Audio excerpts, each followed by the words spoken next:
No ar, Minuto da Unicidade, com o pastor Tony de Souza.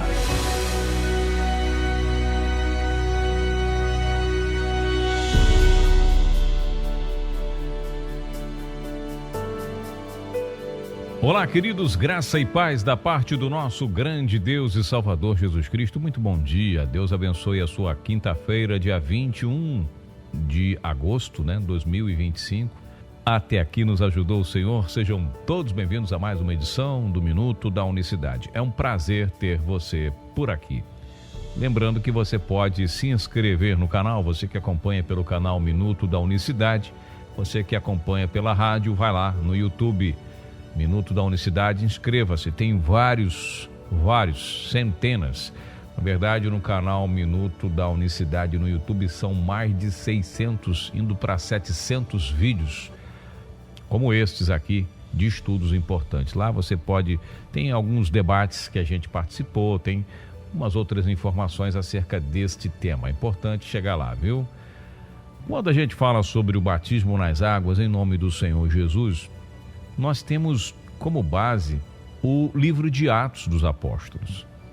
É o livro que narra o próprio nome, É só atentar para o nome. Tem um livro na Bíblia que chama Atos dos Apóstolos. É só ir mesmo, só analisar o próprio nome do livro, Atos, ações, atitudes, feitos, tudo que eles fizeram estão lá.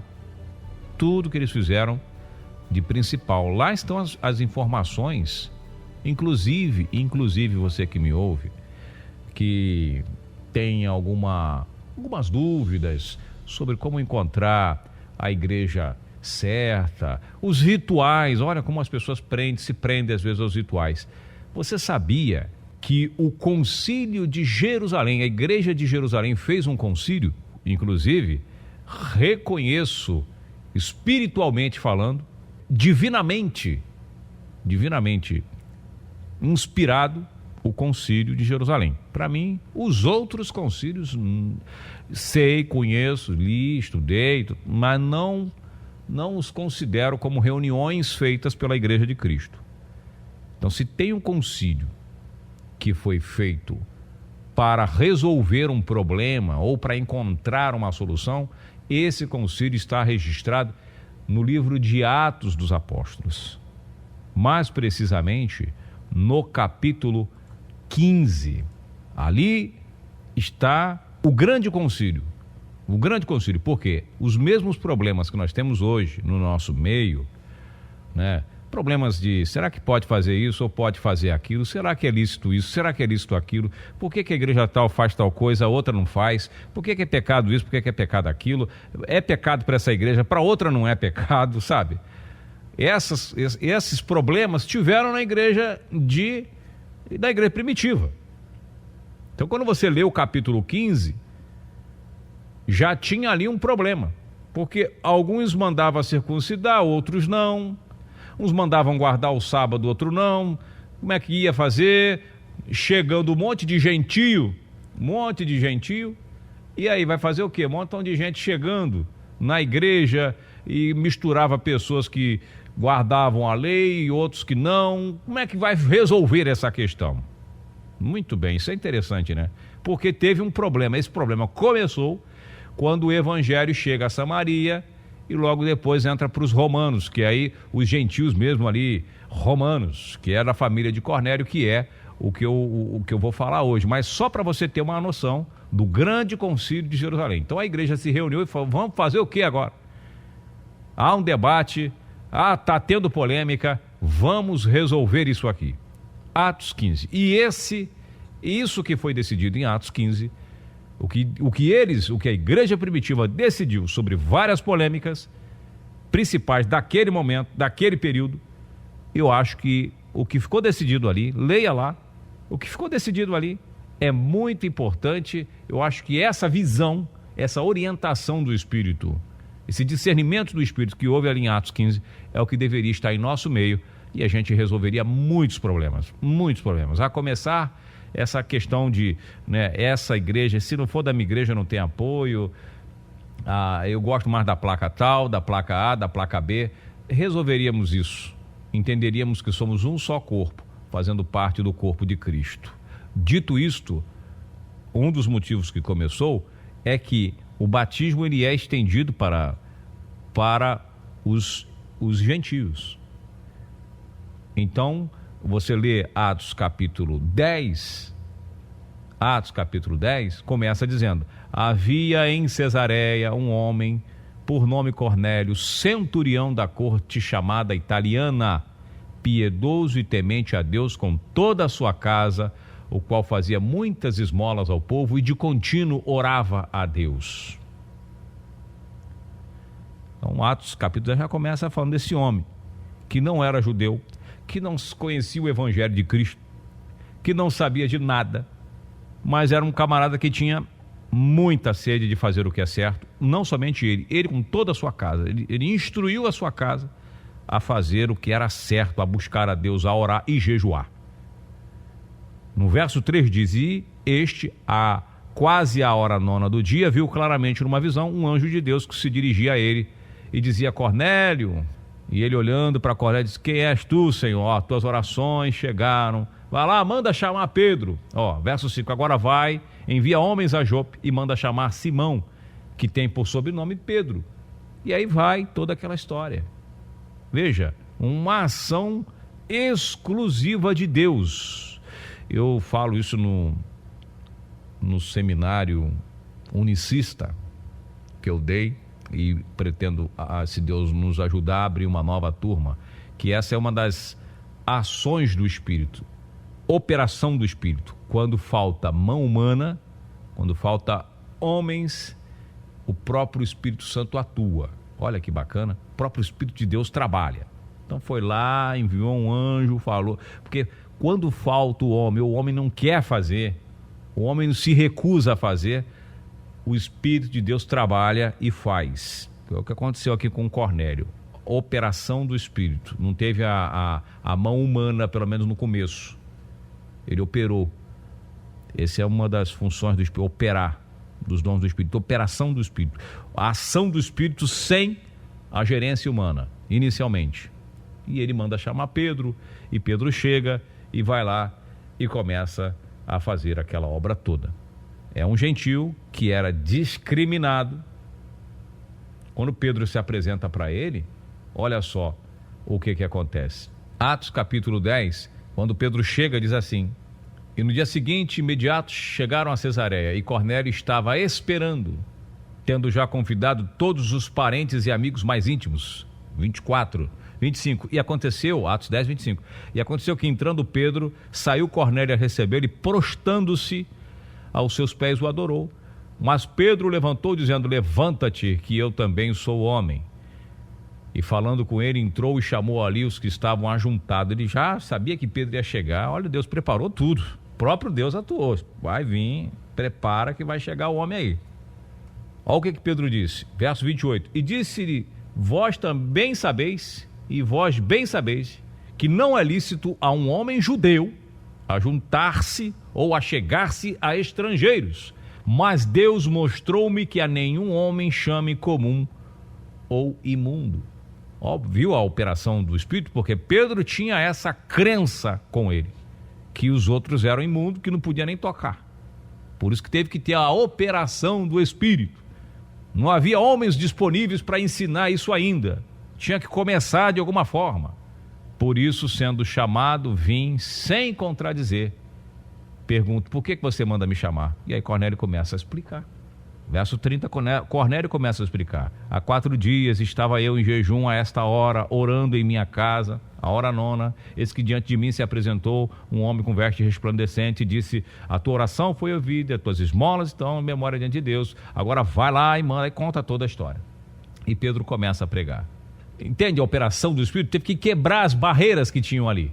Os julgamentos, sabe? Aquelas coisinhas. Às vezes você está numa igreja, está visitando uma igreja, ou vem um irmão te visitar, o irmão não guarda os mesmos ritos que você, o irmão tem uma fé diferente. Às vezes a irmã usa o véu e você já olha discriminando porque a irmã tá de véu, ou vice-versa, a irmã não usa o véu, você já olha assim, já olha para o outro assim, ixi, esse não... Sabe? E não precisa disso. Isso não vai separar você, porque o nome é o que une, o que nos une é maior do que o que nos separa. Esse irmão, fui comprar pão, me escandalizei, o irmão estava de bermuda, uma vez fui na padaria de bermuda, o irmão nem me deu a paz do Senhor, falou que não ia dar para mim porque eu estava de bermuda. Eu falei, mas não mereço a paz, porque eu estou de bermuda, minha bermuda lá no joelho. Realmente, a minha canela é muito feia, mas não, né? Você entende?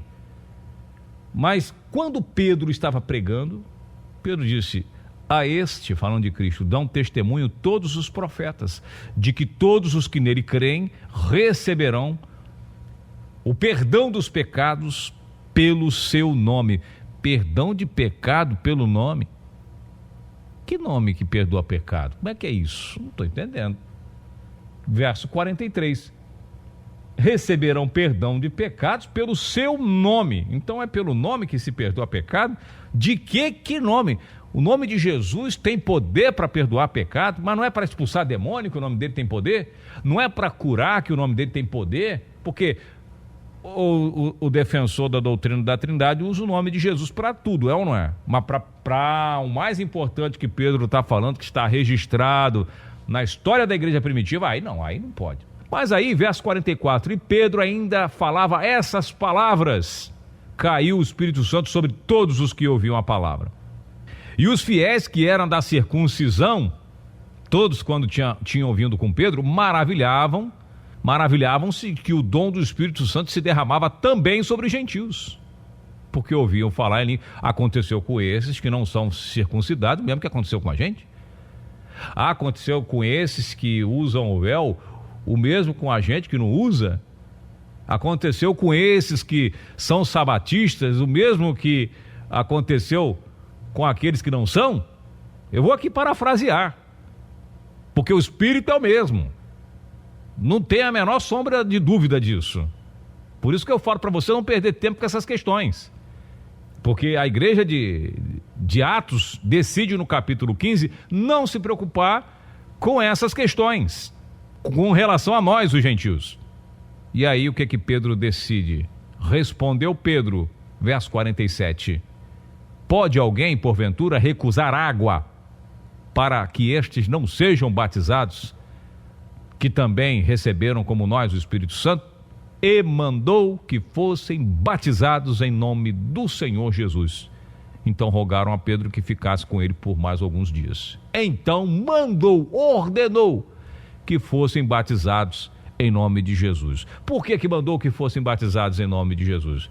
Porque a estes dão testemunho todos os profetas de que todos aqueles que nele crerem receberão perdão do pecado pelo seu nome. Veja a importância do batismo para a gente terminar aqui.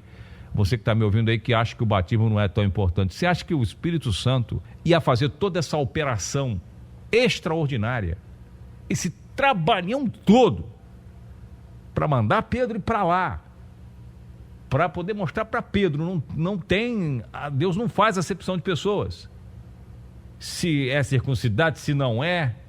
Te garanto que Cornélio não guardava sábado. Pode ter certeza absoluta que Cornélio não guardava sábado. Ele era romano. Se a gente for analisar o problema que isso trouxe depois para os outros que não participaram desse mover, sabe? Tem uns que têm mais intimidade com Deus e vê Deus agir. Tem outros que não vê Deus agir e julga aqueles que estão sendo guiados por Deus, que foi o que aconteceu na igreja primitiva, né? Que não entende, começa a debater, começa a questionar, começa a perguntar, mas só quem está de frente na linha de batalha e quem tem intimidade com Deus, sabe o que Deus está fazendo e como Deus está fazendo, e como Deus atua.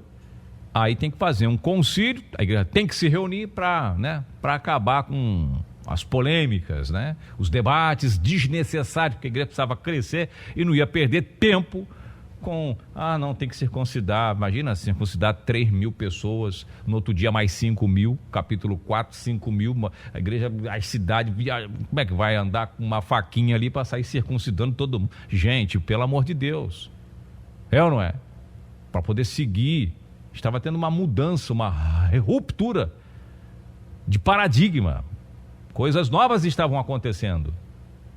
Enquanto a gente ficar preso em detalhezinho aqui, em coisinha ali, tem que ser dessa forma, tem que ser dessa maneira, tem que ser por aqui, tem que ser por ali, Aí Paulo decide lá para Coríntios depois, né? Se alguém faz isso aqui, vai se escandalizar, vai lá, evita trazer o escândalo, fazer com que teu irmão se escandalize. Você come carne e para você tá de boa, com fé, tá certo? Amém. Não é certo comer carne, não vou comer porque eu acho que não é certo. Também, tá bom, não tem problema. O importante é que não pare, não deixe de fazer, não deixe de semear no reino. Não deixe de ser batizado em nome do Senhor Jesus por causa disso ou por causa daquilo. O batismo, se não fosse importante, ele não ia operar essa situação, não ia mover dessa forma, não ia trabalhar, não ia fazer nada do que foi feito. Para você que desmerece, que menospreza, que rejeita o batismo em nome de Jesus. Vamos lá, a gente vê que esse batismo é tão importante, tão glorioso, o que foi feito para que isso acontecesse na vida daqueles que têm fé. Então não perca tempo, não deixe para depois, a gente se fala, se Deus quiser, amanhã. Forte abraço, até lá. Minuto da Unicidade.